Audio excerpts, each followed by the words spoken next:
Welcome back students. हम लोग cyclotron की बात कर रहे थे। साइक्लोट्रॉन के प्रिंसिपल के बारे में हमको समझना है, तो थोड़ा सा इतिहास दिमाग में रखें तो समझना थोड़ा आसान होगा बच्चों। चार्ज पार्टिकल एक्सेलरेटर की पीढ़ी का प्रथम सदस्य था वान डे ग्राफ जनरेटर, जिसमें हमने सिर्फ और सिर्फ इलेक्ट्रिक फील्ड यूज किया चार्ज पार्टिकल को धकेल कर एक्सेलरेट करने के लिए, यानी उस पर फोर्स लगाया F equal to Q, electric Lorentz force का इस्तेमाल हमने खाली किया।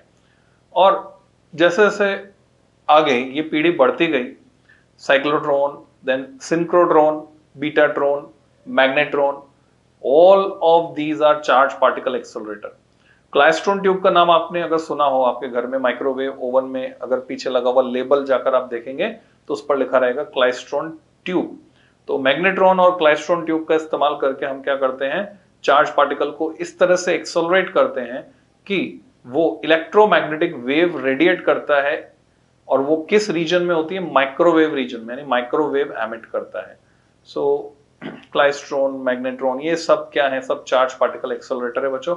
जैसा हमने इलेक्ट्रोस्टैटिक्स में सीखा था कि अगर हम EMW जनरेट करना चाहते हैं तो हमको क्या चाहिए, एक्सेलरेटेड चार्ज पार्टिकल चाहिए। और रिसेंट जो इस पीढ़ी का सबसे बाद वाला सदस्य है वो है बच्चों लार्ज हेड्रोन कोलाइडर। तो लार्ज हेड्रोन कोलाइडर के बारे में आपने सुना होगा। लार्ज हेड्रोन कोलाइडर, जिसमें वो एक्सपेरिमेंट, फेमस एक्सपेरिमेंट हुआ था जिसमें हिग्स बोसोन, गॉड पार्टिकल की खोज की गई थी। तो पर्टिकुलर साइक्लोट्रॉन की जरूरत इसलिए पड़ी कि इलेक्ट्रिक फील्ड अगर लगाकर हम एक्सेलरेट करते हैं तो जितनी दूरी तक इलेक्ट्रिक फील्ड लगाएंगे बस उतनी दूरी तक फोर्स लगेगा, सिर्फ उतनी दूरी तक, यानी एक्सेलरेशन इतना नहीं हो पाएगा कि उतनी एनर्जी मिल जाए जितनी हमको चाहिए किसी पर्टिकुलर रिएक्शन के लिए। तो एनर्जी ज्यादा चाहिए तो एक्सेलरेशन भी लंबी दूरी तक करना पड़े, यानी एपरेटस बहुत बहुत लंबा या बहुत बड़ा हो जाएगा। जैसे कि आप जानते हैं large hadron collider itself 27 kilometre लंबा है। तो साइक्लोट्रॉन में इस फैक्ट को हमने अचीव किया कॉम्पैक्ट वे में, और उसके लिए हमने मैग्नेटिक फील्ड का इस्तेमाल किया बच्चों। तो आपको पता है मैग्नेटिक फील्ड की प्रेजेंस में चार्ज पार्टिकल की ट्रेजेक्टरी हो जाती है सर्कुलर। तो अभी क्या दिमाग लगाया हमने कि मैग्नेटिक फील्ड लगाकर हम पार्टिकल को घुमाएंगे सर्कल में और उसे मजबूर कर देंगे बार बार सेम इलेक्ट्रिक फील्ड से गुजरने के लिए। और ऐसा होगा तो चार्ज पार्टिकल जब भी उस मैग्नेटिक फील्ड में से निकल रहा है, जैसे ही उस इलेक्ट्रिक फील्ड में से निकलेगा, because of the magnetic field it will get accelerated, इस पर फोर्स लगेगा और ये हो जाएगा एक्सेलरेट।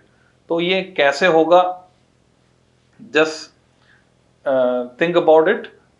पहले आप सोच सकते हैं इसके बारे में, और उसके बाद जो है हम इसको लैंग्वेज में बाउंड करेंगे।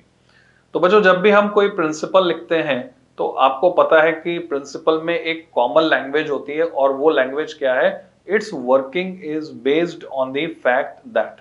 तो यहीं से स्टार्टिंग होगी साइक्लोट्रॉन के प्रिंसिपल की, it's working is based on the fact that. अब वो फैक्ट क्या है, मैं इसको कई तरह से एक्सप्लेन कर सकता हूं या कई तरह से लिख सकता हूं। उनमें से पहला तरीका यह है, it's working is based on the fact that. आप चाहें तो लिख सकते हैं, वी कैन यूज, हम इस्तेमाल कर सकते हैं, we can use magnetic field to make a charge particle to move in a circular path, so it is bound to pass through same electric field again and again and hence get accelerated.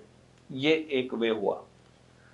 दूसरा वे बच्चों जो NCERT में दिया हुआ है वो बहुत simple way, simple language में प्रिंसिपल लिखा हुआ है, और दो जगह है, दो अलग अलग जगह।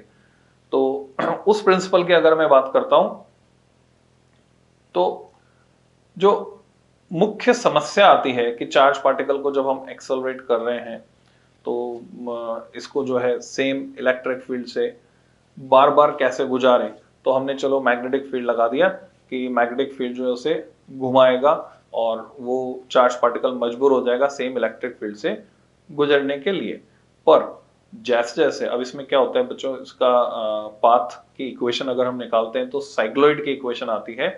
अगर इलेक्ट्रिक फील्ड किसी कन्फाइंड रीजन में ना लगाकर उतने पूरे हिस्से में लगाया जाए जितने हिस्से में मैग्नेटिक फील्ड लग रहा है, उस पूरे हिस्से में अगर इलेक्ट्रिक फील्ड लगा दिया जाए तो इसका पाथ साइक्लोइडल होता है। जबकि हम ये चाहते थे कि इसका पाथ कैसा हो, इसका पाथ जो है एक सर्कल में कन्फाइंड रहे, जैसे बार बार वो घूमे उसी इलेक्ट्रिक फील्ड में। तो हम कन्फाइन कर तो पाए, पर इसका पाथ बन पाया स्पाइरल। तो स्पाइरल जैसे सांप कुंडली मारकर बैठता है, तो स्पाइरल पाथ में हम इसे घुमा पाए। अब स्पाइरल पाथ में क्या हो रहा है बच्चों, शुरू में रेडियस कम है, फिर रेडियस बढ़ेगी और बढ़ेगी और बढ़ेगी। ग्रेविटेशन में भी आपने देखा है कि जो प्लैनेट पास होते हैं वो उनकी स्पीड, दूर होते हैं उनकी स्पीड अलग होती है, पास होते हैं उनकी स्पीड अलग अलग, ऑर्बिट की स्पीड होती है। एटम के मॉडल में आपने देखा है कि ऑर्बिट के हिसाब से जो स्पीड है वो होती है किसी चार्ज पार्टिकल की। तो यहां पर भी क्या है, यहां उल्टा है बच्चों ग्रेविटेशन वाले मॉडल से। जब हम एक्सप्रेशन निकालते हैं, हम क्या करते हैं, मैग्नेटिक फोर्स QVB से इक्वेट करते हैं सेंट्रीपिटल फोर्स को mv² को। तो mv² इक्वल टू QVB, यहां से हमको मिलता है R इक्वल टू mv/QB, यानी जितनी ज्यादा रेडियस उतनी ज्यादा वेलोसिटी। और ये फेवरेबल सिचुएशन है। फेवरेबल सिचुएशन किस सेंस में है कि जब हम टाइम पीरियड निकालते हैं कैपिटल T 2πr/v, तो रेडियस और वेलोसिटी के एक्सप्रेशन, मतलब वेलोसिटी का एक्सप्रेशन में रेडियस आकर रेडियस कैंसिल हो जाती है टाइम पीरियड के एक्सप्रेशन से। तो टाइम पीरियड यानी पार्टिकल को एक चक्कर पूरा करने में जो समय लग रहा है, उसमें रेडियस या वेलोसिटी ये एक्सप्रेशन में नहीं आ रही। तो रेडियस या वेलोसिटी जब एक्सप्रेशन में आ ही नहीं रही है, तो पार्टिकल छोटे सर्कल में घूमे या बड़े सर्कल में घूमे, it doesn't matter, same time बाद वो सेम प्लेस पर आएगा। और यही हमारे लिए फेवरेबल सिचुएशन है, जिसका इस्तेमाल करके हम क्या करते हैं, दो हॉलो डी शेप कंडक्टर बनाकर उनके बीच के हिस्से में सिर्फ इलेक्ट्रिक फील्ड लगाते हैं चार्ज पार्टिकल को एक्सेलरेट करने के लिए। तो एक बहुत ही फाइन डिटेल यहां से निकल के आई कि अगर पार्टिकल के सर्कुलर मोशन के दौरान, पार्टिकल के सर्कुलर मोशन के दौरान उसकी जो काइनेटिक एनर्जी है वो, या हम बोलें टाइम पीरियड वो, या हम बोलें फ्रीक्वेंसी वो, तीनों फॉर्मेट में हम लिख सकते हैं, है ना। एनसीईआरटी में दो फॉर्मेट दिए। तो अगर उसका टाइम पीरियड या फ्रीक्वेंसी उसके पाथ की रेडियस या उसकी वेलोसिटी पर डिपेंड नहीं कर रहे हैं, वेलोसिटी से कोई फर्क नहीं पड़ रहा है, वो ज्यादा हो सकती है कम हो सकती है, टाइम पीरियड उतना का उतना ही है, यानी हर बार एक चक्कर पूरा करने में वो उतना ही समय लेगा, हर बार डीज के बीच में जो गैप है वो सेम टाइम पर वहां पहुंचेगा। और यही रिक्वायरमेंट है, क्योंकि हमें डीज के बीच जो इलेक्ट्रिक फील्ड लगाना है वो अल्टरनेटिंग नेचर का है, वो आगे और वर्किंग में और आपको क्लैरिटी आएगी। तो हम इसके प्रिंसिपल को ऐसे भी स्टेट कर सकते हैं जैसे कि एनसीईआरटी में है कि its working is based on the fact that time period of a charged particle under the combined influence of electric and magnetic field can be made independent of its path radius and velocity, ऐसा हम कह सकते हैं।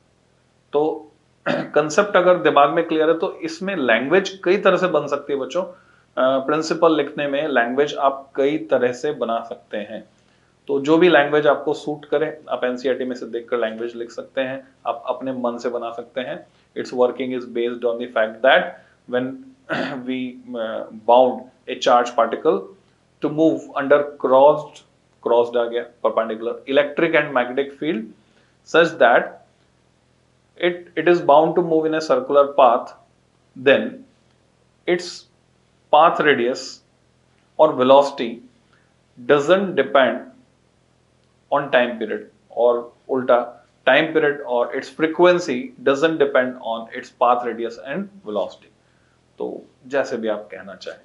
तो बच्चों ये हमने बात की प्रिंसिपल की।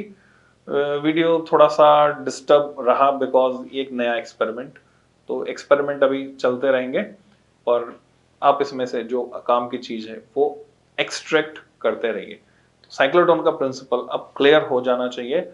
साइक्लोट्रॉन का प्रिंसिपल ये है कि जब चार्ज पार्टिकल इलेक्ट्रिक और मैग्नेटिक फील्ड के कंबाइंड इन्फ्लुएंस में घूमता है सर्कुलर पाथ में, तो उसके पाथ में घूमने का जो टाइम पीरियड है या जो घूमने की फ्रीक्वेंसी है, उसके पाथ की रेडियस चाहे छोटी हो चाहे बड़ी हो, उस रेडियस पर उसकी वेलोसिटी कम हो चाहे ज्यादा हो, उस वेलोसिटी पर डिपेंड नहीं करता, और वेलोसिटी रेडियस बढ़ने के साथ साथ बढ़ती जाती है।